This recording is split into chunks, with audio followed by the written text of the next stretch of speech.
personal. Kaya tayo tumatawa. Para si Attorney Topacio lang nakaalam. Siguro, siguro cutting out some habits. Siguro, yun. Yun yung kailangan kong ayusin din. Kasi hindi rin naman ako perfectong tao, di ba? Lahat naman tayo, meron tayong mga habits na, hindi lang habits, may mga parte tayo sa ugali natin na gusto natin i-correct or tanggalin. So, parang 2025 para sa akin, ang dami kong revelations tungkol sa sarili ko eh. Sa ugali, Na-achieve mo ba yun? in the process. I don't want to say I'm na-achieve ko na, pero all I can say is I'm in the process I guess, yeah, in the process of achieving it. Example ng habit na yun, pwede mo lang siya. Akin na yun, okay na yun. Okay na yun. Secret ko na lang yun. So sa 2026 naman, ano yung gusto mo sana ma-achieve doon sa personal na yun? 2026, ang gusto kong ma-achieve siguro, hindi ko alam eh. Kasi may tawag na, balak kong mag-US this coming March. Doon kasi nagtatrabaho yung kapatid ko, so siguro I'll stay there for like 5-6 months. So yeah, mag-stay muna ako sa US, tapos gusto ko lang mag-explore muna doon. Gusto ko lang, I just want to get a feel of how it is to live there. Tapos, yan siguro. Iwan mo yung career mo dito. Hindi naman iwan. Ano lang, Maghaba ka pa rin yung 6 months ha, parang kalahati. Oo, yun. Sa totoo lang, mahaba siya in showbiz. Mawawala ka. In showbiz world, matagal yung 6 months kung mawawala. Pero parang kasi nag-start ako showbiz 15 ako. So, I'm 27 now. So, bali 12 years na rin. And parang gusto ko lang, gusto kong i-try na see what's going on there. Ano yan, parang gusto ko makita kung anong, may mga opportunities ba doon? May mga pwede ba akong gawin doon na hindi ko pwede gawin dito? Try mo ba mag-Hollywood? Mag-try? Hindi naman, I mean, if kunwari, kasi sa LA naman yung sa California yung brother ko nakatira. So doon ako mag-stay muna sa kanya. And if ever I do hear of, if ever na makarinig ako ng isang audition kung saan kailangan nila ng Latino-looking guy, di ba? Hindi, ano ba? Kasi, kasi nung last punta ako sa US, ang tingin sa akin ng mga tao doon, ako, Mexican ako eh. Kasi hindi nila kasi meron silang stereotype ng mga Pinoy doon sa US. So for Americans, I don't look Filipino. I look more Latino. So, di ko alam. Ayoko magkwento or magsabi ng patapos. Pero magstay lang ako doon for 6 months muna. Siguro magbaba-assure muna. So ano yung na-expect mo sa career mo for 2026?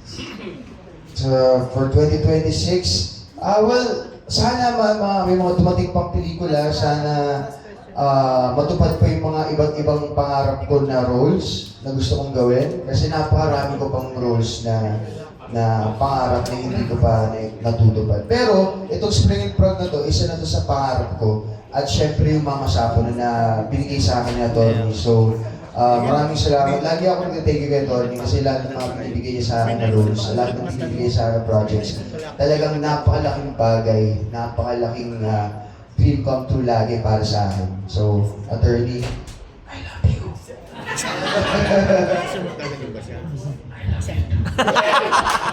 Okay, thank you. Si Jerry, ikaw may follow-up. We have Alan Sancol muna before si Jerry Olea. Meron na kaming title, direct. Ay, attorney sa paulit sa I love you ninyo. Hindi. Yung tanong ko lang kay Sumama sa paano, ha? Yes, attorney. Yung tanong ko lang kay Ina, hello. So, congratulations for being a part. So, kamusta naman working with this kind of Spring and Prague movie? How was your experience so far? To be honest, it's very fulfilling and it allowed me to grow as an actor as well. This is my first movie project po. So maraming salamat po sa Barachi Film Production headed by, of course, ang ating iniidolong si Atty. Topacio. Palakpakan naman po natin siya.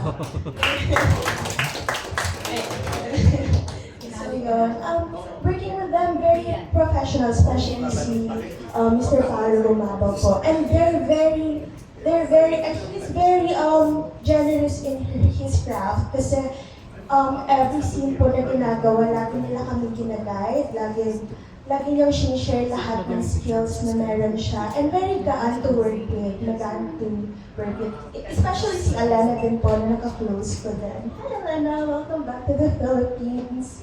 So yun, very grateful po talaga. So, Thank you, Ina. Tanong ko lang, kasi dun sa trailer, attorney, napakaganda nung cinematography nung Spring and Prague, no? Parang hindi lang story yung aabangan dito kung gaano maganda yung Prague, aabangan. Nagkaroon po ba kayo ng chance na makaikot aside dun sa shooting nyo? And ano yung aabangan ng mga si Paolo and attorney, if you wanna answer, dun sa ano yung aabangan dun sa film na dapat nilang makita dun sa cinematography? Nagkaroon ba kayo ng chance na makaikot din? Actually, well, before I answer that, tama si Ina. By the way, Ina is also at the top of her class sa Southville International. So, for entrepreneurship. Anyway, alam mo si Elena talaga, napakagaan talagang katrabaho. She's always smiling, she's always happy, and she never complains. Kahit ang lamig-lamig, at tagal-tagal ng hours, at saka walang pwede pagkain sa Prague. Ang lalamig. Puro cold cuts. Umayat ako doon. Actually, gusto ko bumalik doon 3 buwan. Pagbalik ko rito, ganda ng katawan ko. Hindi ko makakain eh. Anyway, but Elena is really a darling to work with. Lagi siya masaya. Hindi siya nagre-reklamo talaga. Grabe. Anyway, nakaikot po kami. Umabot pa nga kami ni Pao sa Vienna. Nag-ikot-ikot kami roon. Kasi nandun na rin eh. It's only a few hours from Czech Republic. And kasi dito, ginawa na namin karakter yung mismo city.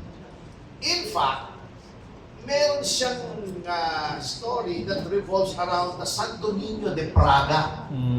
Merong Santo Niño po doon sa church sa Prague na doon nananalangin si Paolo. Kasama sa story yan kasi ano yun eh, dinadayo ng mga Pilipino na nasa Prague kasi it's a piece of home in Prague. Santo Niño, it's an icon that you can readily identify with if you're Roman Catholic. So, yun pang isang highlight doon. In a way, makaka-relate yung mga Pilipino. No? Yes. Si Paolo, dinala ka rin ba ni Sarah sa ibang lugar tulad ng pagdala mo rito sa kanya dito sa ibang bansa? Dito sa bansa natin. We went to a few coffee shops. Though, tas a few bars, may mga bars din na pinunta. May mga actually pubs, hindi talaga yung bar doon, mga pubs. May mga pubs kami pinuntahan.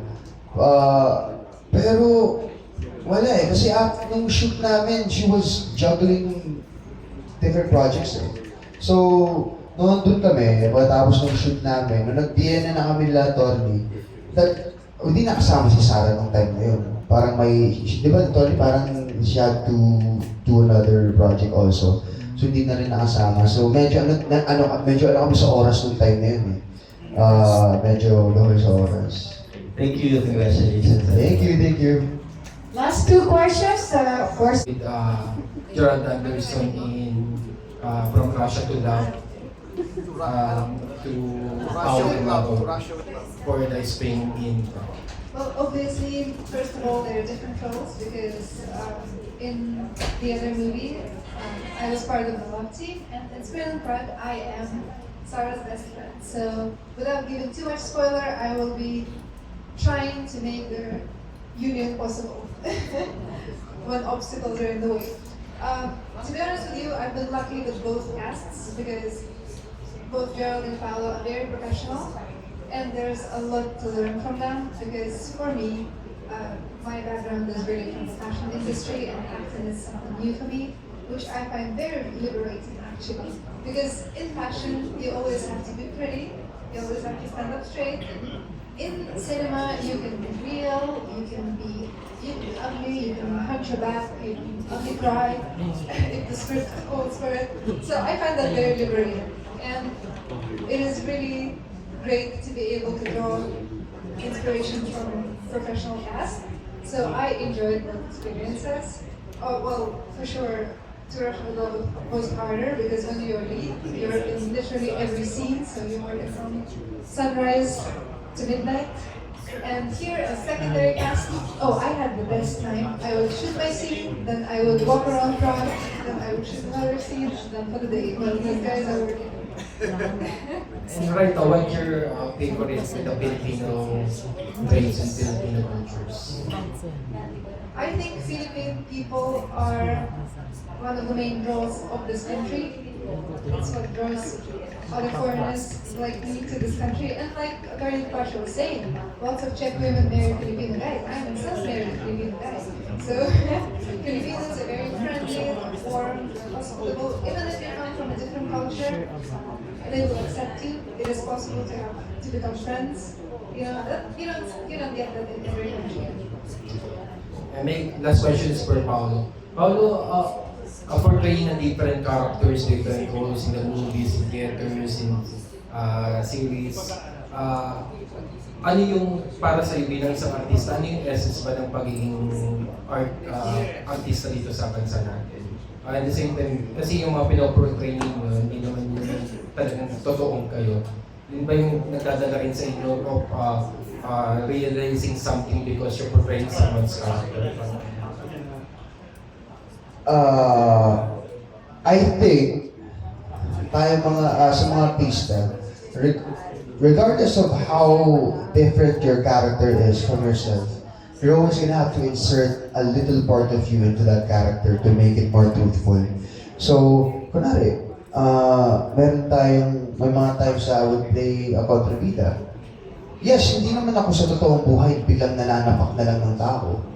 Pero, hindi, kasi kunwari yung sa Batang Quiapo, si Lawrence, si character ko, laging pinagtitripan si Santino, laging talagang masama siya magsalita. So, ikaw, as a person, alam mo naman sa sarili mo na hindi ka naman ganun sa totoong buhay. Pero, something that you can relate with sa character na yun, is siguro yung insecurity. Bakit siya ganun sa character na yun? It might be because he is insecure. Natatakot siya na makuha na itong tao na ito, yung trono mo. So you find something to relate with sa character na yun. So, yun yung sinasabi ko na mag-insert ka ng small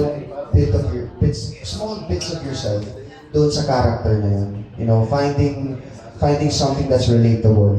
Ganun.